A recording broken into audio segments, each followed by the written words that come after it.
Bonjour toi. Le grandeur nature, cette activité qui reste quand même le sujet principal de cette chaîne, eh bien ça nous permet, le temps de quelques heures ou parfois d'un week-end complet, de pouvoir incarner des êtres absolument extraordinaires, doués, ingénieux, voués à des destinées incroyables. Mais même lorsqu'on se voit attribuer le personnage le plus glorieux ou le plus intrépide, qui sommes-nous finalement sinon des morceaux de chair qui produisent du sébum et de la transpiration? Globalement, nous ne sommes tous que des machines à caca, enrobées dans de magnifiques armures de cuir ou des redingotes stylées.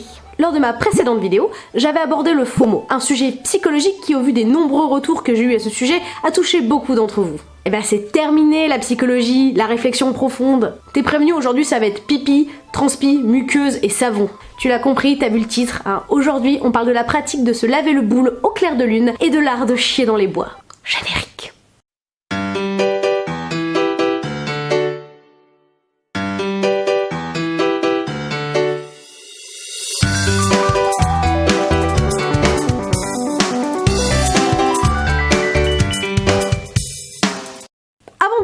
Un petit point. Je suis sûre qu'il y a plein de géanistes vétérans qui vont sans doute s'exclamer « Ah ça va, pourquoi faire une vidéo sur l'hygiène, hein, on peut bien passer 3-4 jours à puer du cul. Puis ça fait partie du plaisir du jeu. Je veux dire, tu joues une guerrière, hein, tu vas pas te promener avec tes petites éponges. Puis c'est toujours marrant quand on joue des pécores en medieval fantasy, hein, puis ça met l'ambiance. L'immersion. Sans doute que c'est marrant et sans doute qu'on peut s'en foutre. Pas moi. Je suis rousse. Une vraie. Tu sais ce qu'on dit aux roux en France quand ils sont gamins? On leur dit pas qu'ils ont pas d'âme, etc.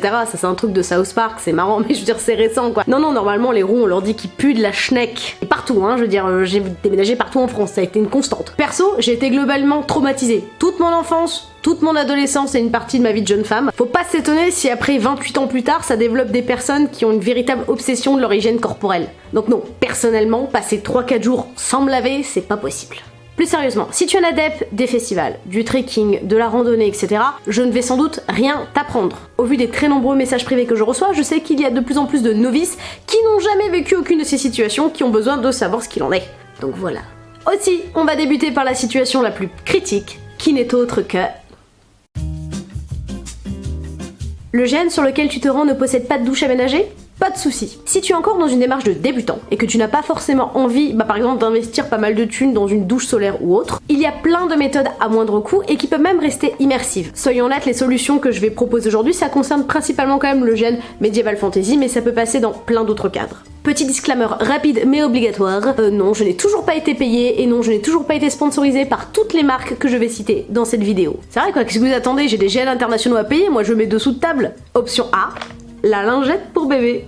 C'est sans doute la solution la plus populaire et pendant mes premiers GN, c'est toujours la solution que je choisissais. D'ailleurs, aujourd'hui en GN, j'en ai toujours avec moi. Mais principalement pour des raisons de toilette en fait. N'ayant pas d'enfant, la seule raison que j'avais pour acheter des câlinettes pour bébé, c'était principalement le GN en fait. Donc du coup j'ai essayé plein de marques au fil des ans et en fait je n'aime pas trop. Plein de gens continuent à utiliser les lingettes, ce n'est pas mon cas. Pourquoi? Alors c'est mon côté mais je n'aime pas en fait le rendu sur la peau. J'ai la sensation d'avoir la peau qui colle en fait et je sais pas, que ça fait comme une espèce de couche grasse. Alors je me sens propre mais pas vraiment propre. En plus après quand on revient de 3 jours de GN comme ça, on a ces espèces de sentiments caractéristiques du le lavage à la lingette. Après je regrette pas d'avoir fait cette méthode parce que pour les premières fois sans avoir investi ça reste très très pratique. En plus tout le monde n'est pas forcément aussi casse-burn que moi en ce qui concerne le ressenti général sur la peau. Pour la grande majorité des gens ça reste la meilleure méthode à utiliser. J'ai quand même une pensée émue pour toutes ces matinées où j'ai essayé d'improviser une toilette à la lingette à poil dans mon sac de couchage en essayant de me laver et de pas retourner ma tente, au point que des amis me demandent s'il y avait pas un raton laveur qui était rentré dedans pendant la nuit pour me casser la gueule. Donc bref, c'est ce côté collant que je n'aime pas et puis il faut avouer que les lingettes en fait en soi c'est pas souvent écolo. Bref, la première option, ça reste la lingette. Option B à la racine carrée, la source d'eau naturelle. Sur le site ou à proximité du site de ton GN, tu disposes peut-être d'une rivière, d'un petit torrent, d'un lac, et tu te dis que ah tiens, se laver le boule à la fraîche, non seulement ça raffermit, mais en plus il y a un petit côté folklore immersif, tu tiens à tout prix à le faire. Alors c'est peut-être une supposition un petit peu couillue de ma part, mais je pense que les petits poissons et la faune locale n'a pas forcément envie de sentir la vanille des îles. Personnellement, se laver comme ça dans des rivières ou autres, je ne le fais pas. Alors peut-être parce que 3 décennies d'existence sur cette planète m'ont convaincu qu'en fait je ne suis qu'un appât à bactéries et que la nature essaye de me flinguer. Sans doute pour corriger ses erreurs. Donc je ne le fais pas. Mais si tu sais que la source d'eau douce locale est utilisable, dans le sens qu'elle n'a pas de bactéries annoncées, etc. sur un site internet ou autre, et que tu tiens à tout prix à le faire, alors voici quelques conseils de produits à utiliser. Le savon de Marseille, mon pays. Reviens, qui disait le pays. Ah merde, on dirait un porno sur Canal+ sans décodeur. Donc si possible, le véritable. Hein. Un grand classique, manifestement, qui fonctionne très bien. Même si apparemment, selon les boutiques, même artisanales où tu achètes, il y a toujours des questions genre d'avoir de l'huile de palme, même à petite dose dedans. Ah oui, parce que attends, pour cette vidéo, je me suis renseignée. Hein. J'ai pas déconné pour le coup. Parce qu'en plus, en faisant des recherches, je suis tombée sur le terrier de lapin des complots sur le savon de Marseille. Qu'est-ce que ça contient réellement aujourd'hui? Qui nous trompe? On nous ment. Autre lieu, autre méthode. L'année dernière, j'ai eu la chance de pouvoir aller aux Légendes d'Iboré, le GN Conan, qui est l'un des plus gros maslards français. Sur le site qu'ils avaient à ce moment-là, il y avait une piscine naturelle avec des petits poissons dedans. Il nous avait alors été conseillé, pour pouvoir se laver sans pouvoir déranger la faune locale, d'utiliser un produit, le Sanex 0%. Alors certes, je reconnais, il est vachement moins immersif. Un copain aussi qui fait du trek régulièrement m'avait conseillé un produit qui s'appelle le savon bio outdoor de chez Pharma Voyage. Je crois que c'est dispo chez Decathlon. Visiblement avec ce produit là, il pouvait faire sa vaisselle, il pouvait se nettoyer dans le torrent sans aucun souci, et c'était même conçu pour faire sa lessive. Donc tu vois par exemple si tu veux laver ton gambison ensanglanté dans la rivière, et bah tu peux. Dans le domaine du savon, une des dernières choses que je peux te conseiller, c'est le savon d'Alep. Le savon d'Alep, c'est aussi un classique et souvent recommandé par les randonneurs ou autres.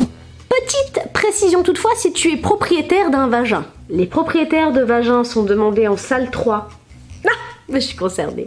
Non, plus sérieusement, vraiment, fais attention. Là, pareil, c'est une chose que j'ai découvert en faisant mes petites recherches, mais il s'avère que lorsqu'on achète un savon d'Alep, il y a toujours des concentrations différentes, des pourcentages qui sont indiqués, qui sont les concentrations d'huile de baie de laurier. Apparemment, pareil, complot ou non. Selon les différentes concentrations d'huile de baie de laurier, ça peut être relativement agressif pour ta flore vaginale. C'est ta flore, le savon d'Alep.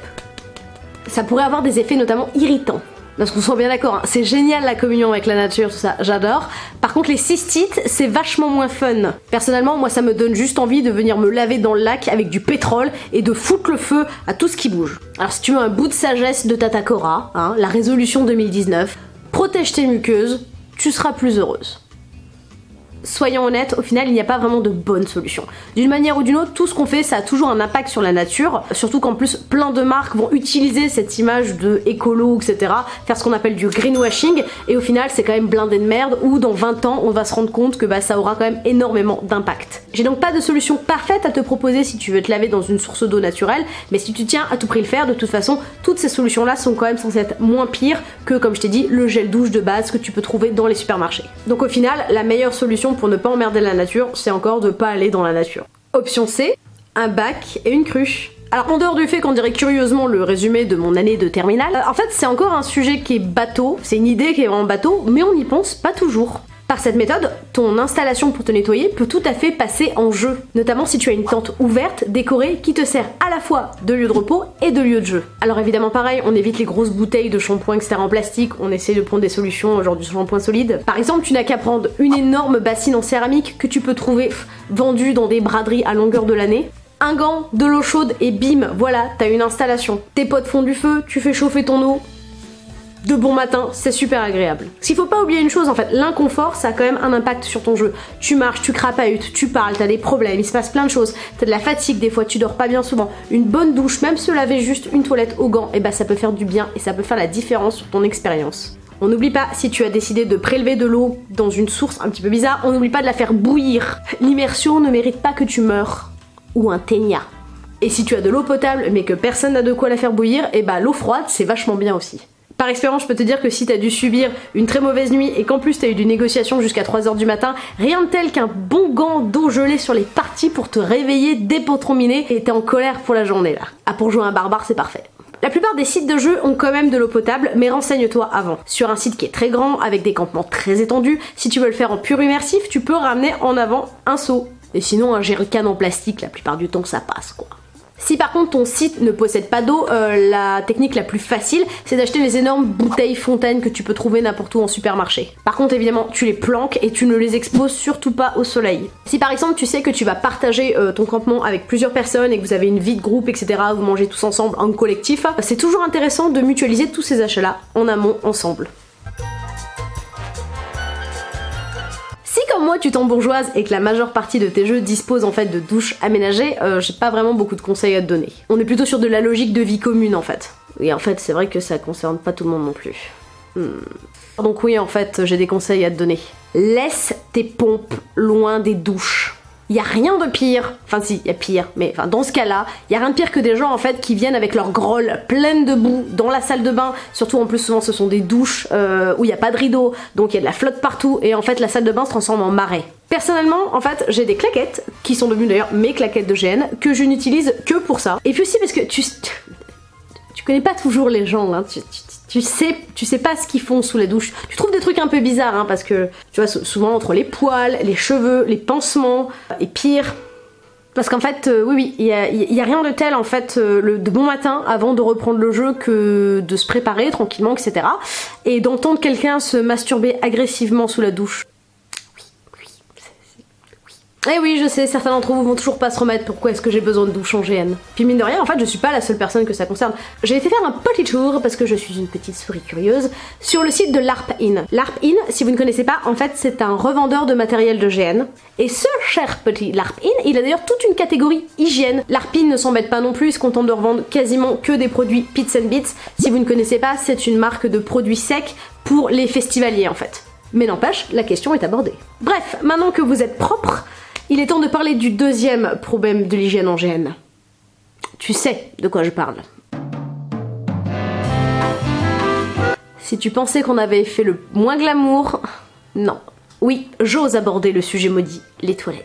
Là où même le plus grand des méchants se retrouve seul face à lui-même. Soyons francs, si tu as encore un bâtiment dur avec des vraies chiottes en céramique, soyons d'accord, je ne vais rien t'apprendre. Je pense que tu sais comment ça marche. Plus rarement, tu as le droit à des toilettes chimiques, des toilettes de chantier. Mais la plupart du temps, il y a une option, les toilettes sèches. Les toilettes sèches, si tu ne sais pas ce que c'est, et maintenant tu vas le savoir. Explication rapide. Tu fais ta grosse commission dans de la sueur. Une fois que tu as fini, eh bien tu vas récupérer de la sueur, qui est en général à côté, et tu vas recouvrir ta petite production locale. L'intérêt des toilettes sèches, c'est que en fait c'est relativement écologique, et en plus, finalement avec la sueur, ça pue pas tant que ça. Et je peux te dire que quand tu es dans un événement de 200 personnes, l'odeur c'est quelque chose qu'il faut prendre en compte. C'est pas une solution de bagel, mais on s'y fait plus vite qu'on y croit. Non seulement d'être une démarche relativement écologique et d'être plus ou moins supportable, il faut savoir qu'il y a aussi des compagnies qui déposent directement des toilettes sèches en mode chantier. C'est d'ailleurs ce que j'ai pu expérimenter sur le site de Conan en 2018. Il y avait des toilettes sèches mais uniformisées en mode chantier. Il y avait même un dispenseur de spray antibactérien à l'intérieur. Ces gens me comprennent.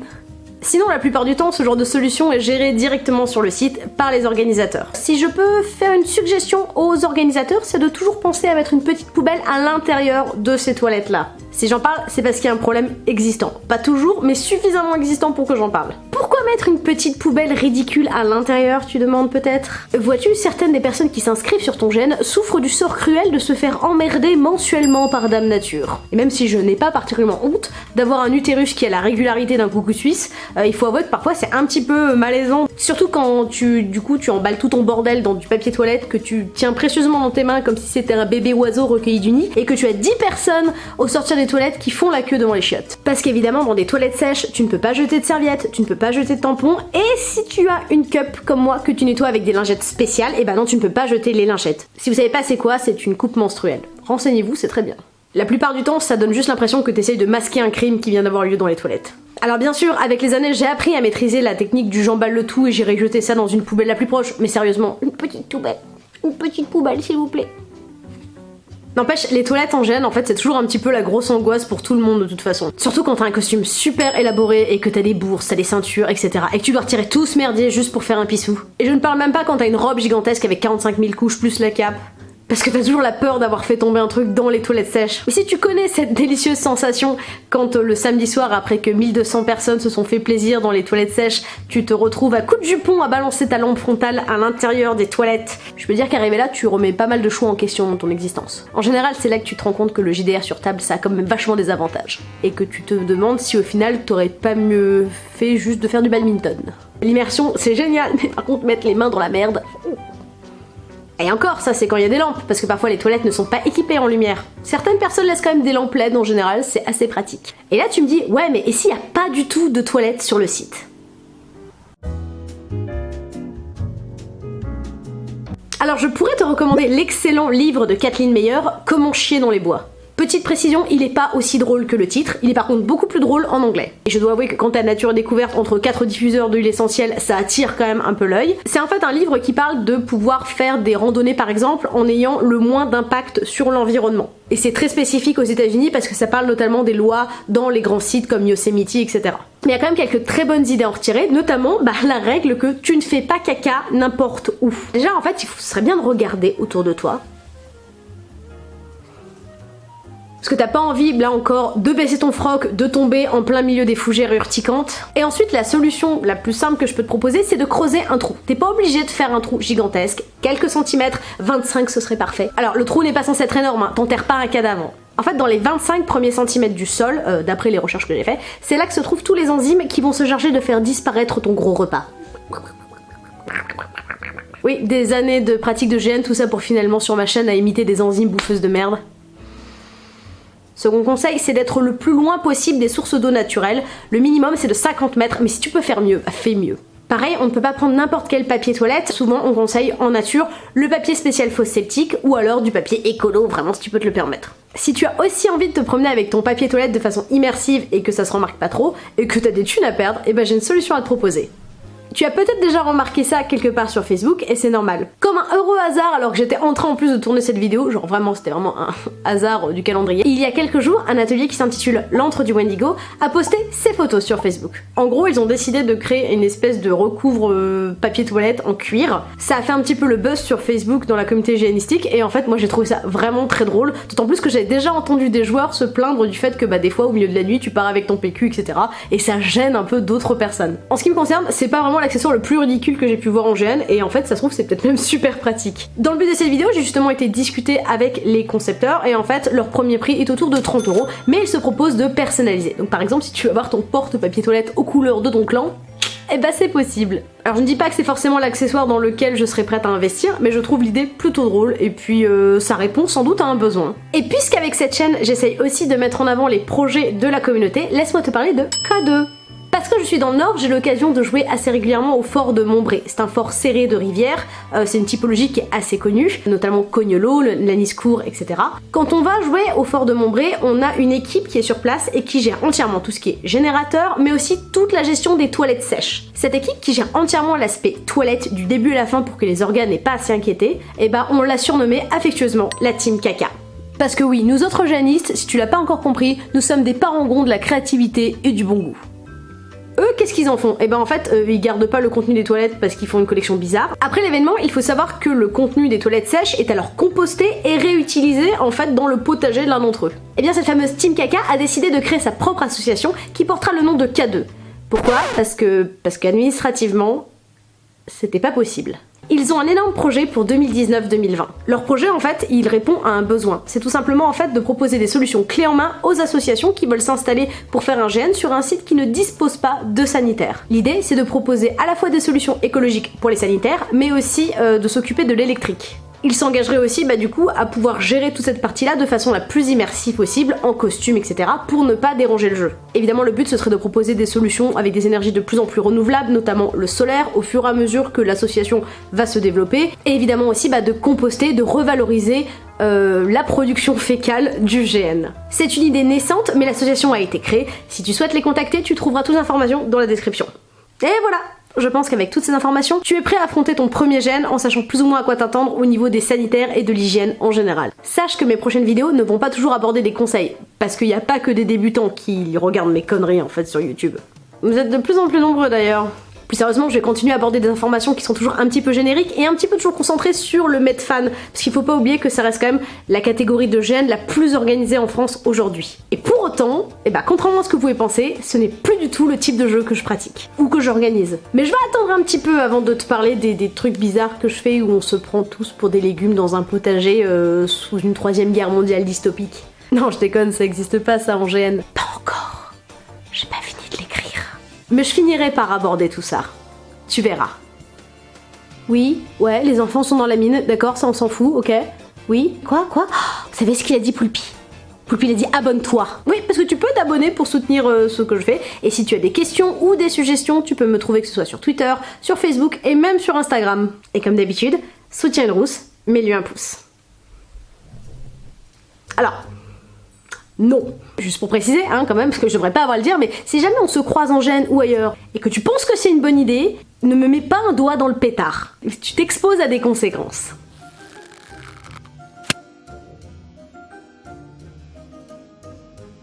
À bientôt. Parce qu'au cas où tu ne l'aurais pas encore compris, les gênistes, entre nous, on est quand même... on est quand même des gens qui s'étouffent.